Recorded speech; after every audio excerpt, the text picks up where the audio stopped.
কিভাবে ইলাস্ট্রেটরে এরকম একটি ইমেজ তৈরি করব চলেন দেখে নেই। প্রথমে আমরা ইলাস্ট্রেটরে এরকম একটি ছবি নিয়ে আসব, তারপর ইলিপস টুল দিয়ে ইলিপস ড্র করব। তারপর আমরা মুভ টুল দিয়ে অল্টার প্রেস করে বেশ কয়েকটা কপি নিয়ে নিব।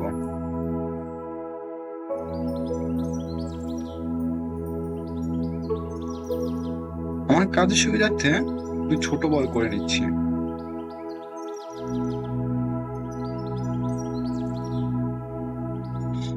তারপর আমরা শিফট ধরে চারোটা সিলেক্ট করে নিব।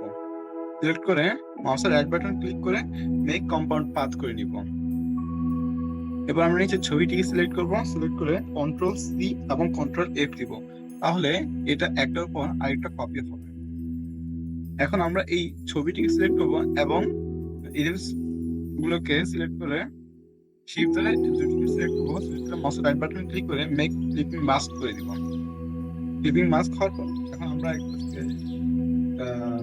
স্ট্রোক দিব, যেমন সাদা স্ট্রোক দিলাম, স্ট্রোকটা একটু বাড়ায় দিই। আমরা আপাতত 3 রাখি স্ট্রোক, এবং এতে আমরা ড্রপ শ্যাডো ইউজ করব। ড্রপ শ্যাডোর জন্য ইফেক্ট থেকে স্টাইলাইজ থেকে ড্রপ শ্যাডো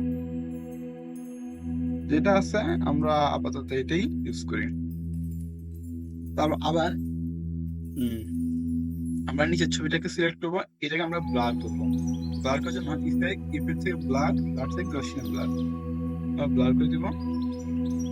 ব্লার করার জন্য আপনি 20 রাখতে পারেন।